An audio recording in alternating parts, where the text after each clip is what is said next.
Welcome to Imagine Otherwise, the podcast about the people and projects bridging art, activism, and academia to build better worlds.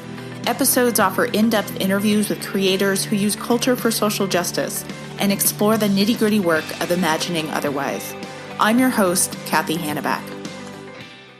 Building an abolitionist university or museum requires more than just updating some policies. It requires rethinking from the ground up what we want out of our cultural institutions and renewing our commitment to bringing that abolitionist vision to fruition. My guest on the show today is scholar, performance artist, and Prince-enthusiast J. Almiron, whose interdisciplinary crisscrossing of academic, artistic, and activist spaces demonstrates the power of such renewal in all of its forms. In our conversation, J. and I chat about what it means to renew our commitment to social justice amidst ongoing state violence, why interdisciplinarity is the future of both art and education, how cultural institutions can diversify beyond tokenism, and why harnessing the radical imagination is key to how J. imagines otherwise. Thank you so much for being with us today. Thank you. I'm thrilled to be here. So as the semester winds down and the vibrancy of spring emerges from what has been a pretty intense winter, not to mention entire past year, one of the things that I've been talking a lot with folks about is what renewal means to them in this context. So I'm curious, how is renewal showing up for you in your current projects? So like many parents during quarantine, I found myself doing the first grade over again as an adult. In first grade, my 6-year-old, there's a lot of emphasis on weather and seasons. And so the recent spring sight word poem was in like a lion, out like a lamb. In Hawaii, there is a specific season called ku for war. And in Johannesburg, they have a thing called strike season where workers anticipate the time to strike. So for me, renewal has shown up as all of these things: peace, organizing, and an ongoing estrangement to capitalism. In regards to my work as a teacher, this past April, the 14th and the 21st marked the 5-year anniversary of both the arrest and uprising at UW-Madison.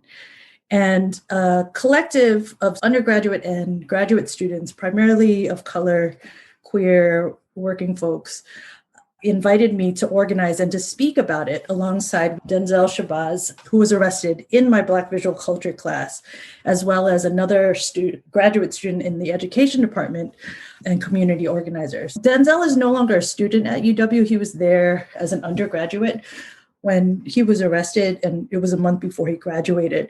He's now a PhD candidate at UT Austin. And so meeting up again was both cathartic and necessary. I feel like in the spirit of spring and renewal, it very much felt like it was time to revisit it. Most universities can rely on a 5-year cycle of institutional amnesia, just based on the temporal nature of entering and graduating. So I felt like, especially because of the timeliness around the uprisings happening specifically in the Midwest, but also the traumatic violence enacted by the police and racial violence enacted by the police in the Midwest, I thought it was important for us to process our own history making at that time.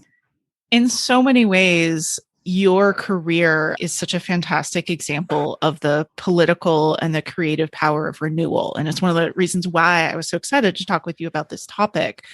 I mean, you've moved across diverse genres, mediums, geographies, all while maintaining a fierce commitment to creating culture and art in the service of social change. I'm curious what advice you have for other scholars or cultural producers on how to figure out when it's time to have that kind of renewal, when it's time to make a change, when it's time to try a new thing. How do you figure that out?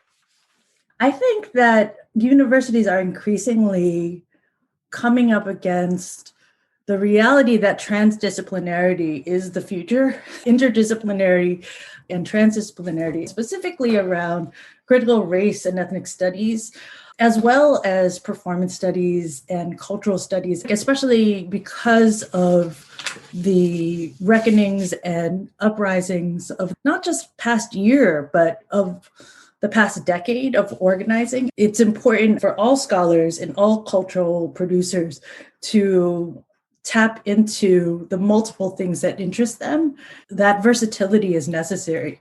My own experience of moving away from the academy was not a conscious decision. It was really a manifestation of trauma. When you do engage a particular politic in pedagogy, there are consequences. There is a way that I've seen, especially amongst queer women of color, us needing to choose self-preservation and choose integrity over the conceit that the academy offers stability, even if it's threatening your mental health and your sense of general safety. Because Wisconsin is a closed and carry state where guns are permissible between buildings.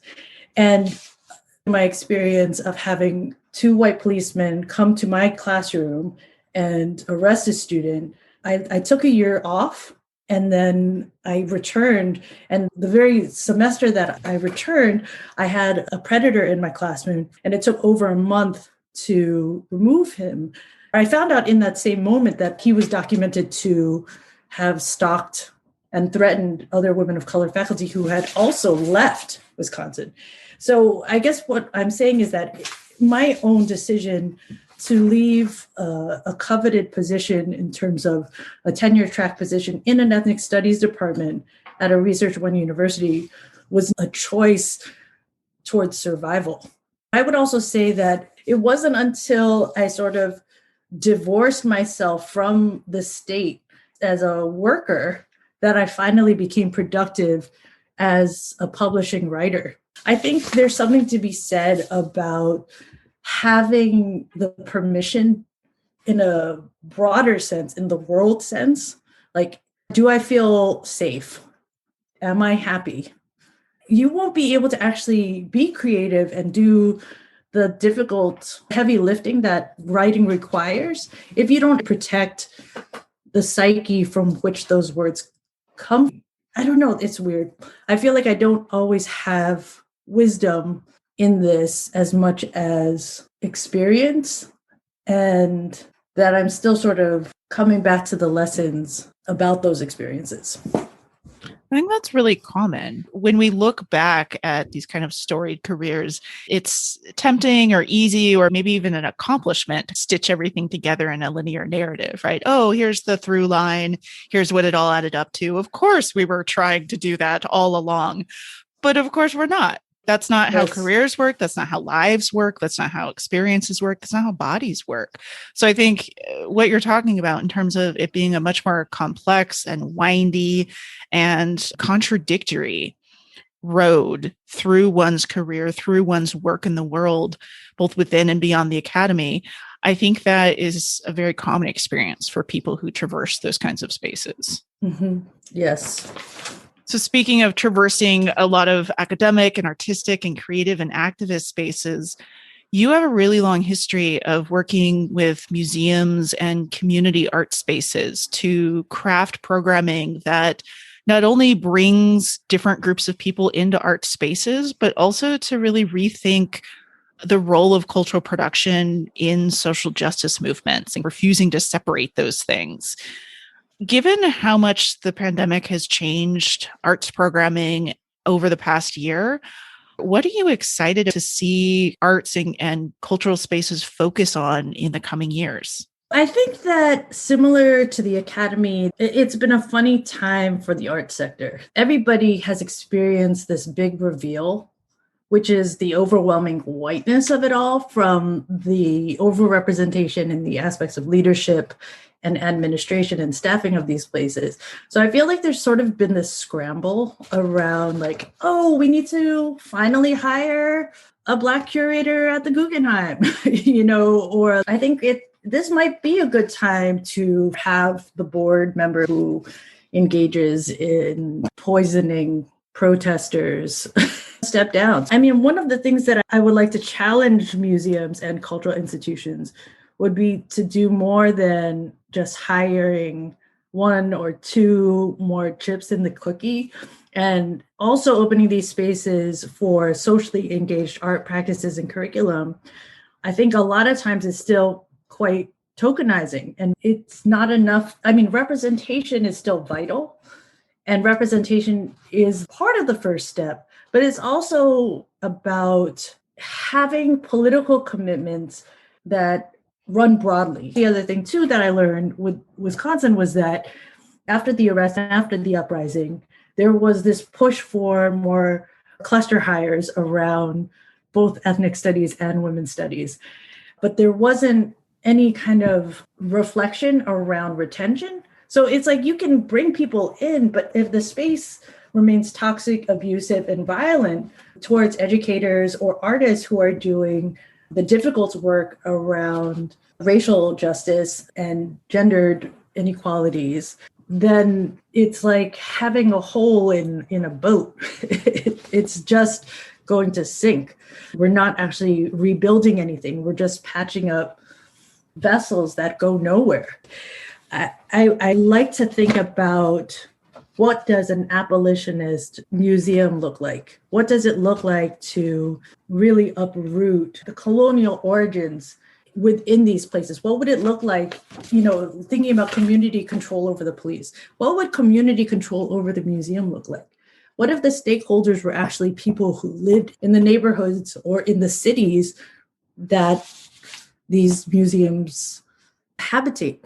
So yeah, those would be the things I would be excited for museums and cultural institutions to really look at, beyond just hiring, but also like, what is the actual culture within these spaces? I think that's a really nice segue into the question that I like to close out every conversation with, which gets at those broader social and structural and political transformations. What kind of world are you working toward? What kind of world do you want? This is such a beautiful question. And I feel like it's a question that you could ask every morning when you wake up, because it's a question about vision. It's a question about the radical imagination. In April 1964, for his speech called The Ballot or the Bullet, Malcolm X says, "We've got to change our own minds about each other. We have to see each other with new eyes. We have to see each other as brothers and sisters." And so for me, that's a world without cages, without borders, without war. It means a world that is healthy and nourished, where everyone has homes that are safe, intact.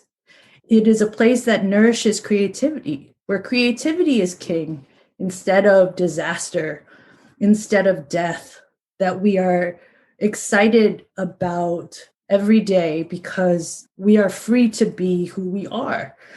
I will fight for a world where love is not just a Pollyanna notion, but a principle that guides our every consideration. Well, thank you so much for being with us today and sharing all of these amazing ways that you imagine and you create otherwise. Thank you. It's been an honor and a joy.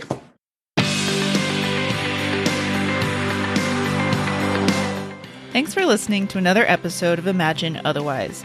Imagine Otherwise is produced by Ideas on Fire, and this episode was created by me, Cathy Hannabach. You can check out the show notes for this episode on our website at ideasonfire.net, where you can also read about our fabulous guest, as well as find links to the people and projects we discussed on the show.